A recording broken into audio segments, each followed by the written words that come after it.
Hello everyone, I'm Sneha. I'm back on my YouTube channel Storyteller, and that even after a long time. Actually, I was caught up in some inevitable situation. So I hope you all have missed my storytelling session. Now, today I have come up again with short stories. You know that in my previous videos I have recited poems, I have read out short story from a children magazine.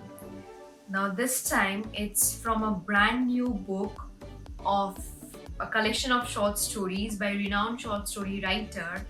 And this I have got as my birthday gift as I had my birthday the previous month. So, people who know my fondness of reading, one of them have gifted me this. I'll be reading out the story Love. It's 3 pages from a sportsman book by Mupasso. I have not came across this short stories. This is the first time I'm reading and don't have any perception about the story line from the title itself because I also had a very wrong perception. As you will see the ending and as I'm going to read out to you, it will absolutely baffle you. I have just read among the general news in one of the newspaper a drama of passion. He killed her and then he killed himself. So he must have loved her. What matters, he or she? Their love alone matters to me.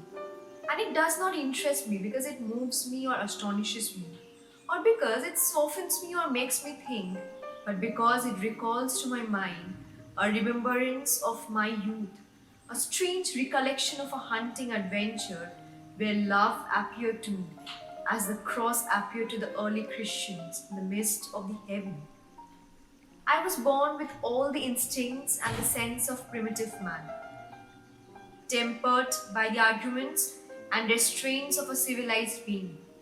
I'm passionately fond of shooting, yet the sight of wounded animal, of the blood on its feather and on my hands, affects my heart so as almost to make it stop.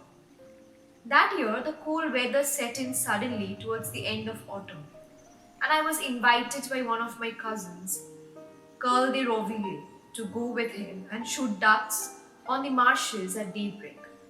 My cousin was a jolly fellow of 40 with red hair, very stout and beard, a country gentleman, an amiable semi brute, of a happy disposition and endowed with that Gallic wit which makes even mediocrity agreeable.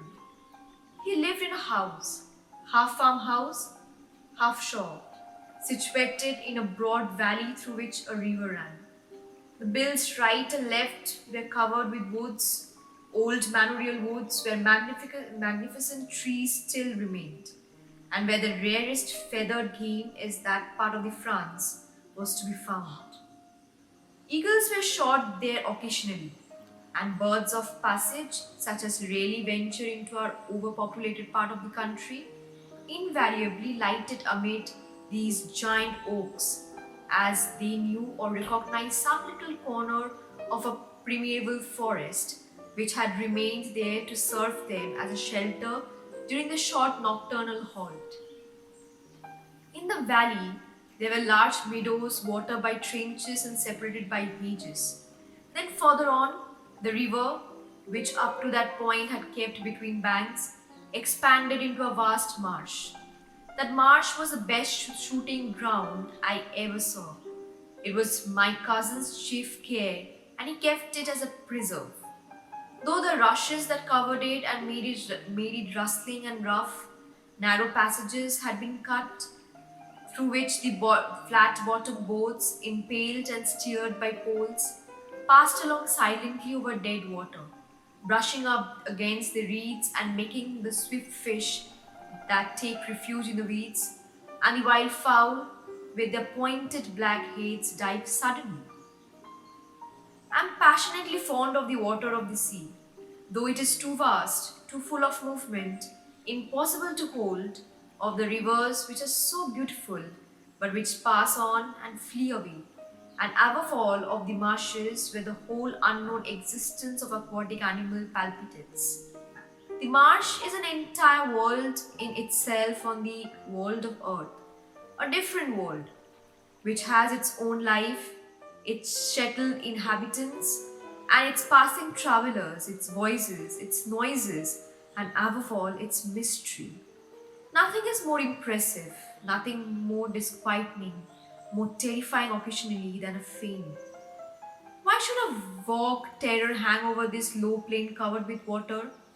Is it the low rustling of the rushes, the strange below the whips lights, the silence which prevails on calm nights, the still mists which hang over the surface like a shroud, or is it almost inaudible splashes, so light and so gentle, yet sometimes more terrifying than the cannons of men or the thunder of sky, which make these marshes resemble country one has dreamt of, terrible countries holding an unknown and dangerous secret?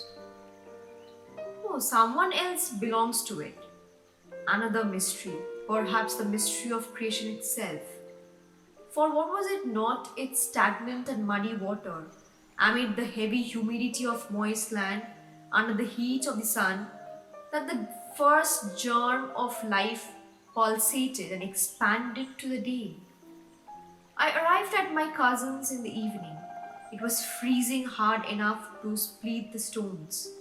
During dinner in the large room, with sideboards, walls and ceiling were covered with stuffed birds, with wings extended or perched on branches to which they were nailed, hawks, herons, owls, nightjars, buzzards, tercels, vulture, falcons. My cousin, who dressed in a sealskin jacket himself, resembled some strange animal from a cold country, told me what preparation he had made for the same night.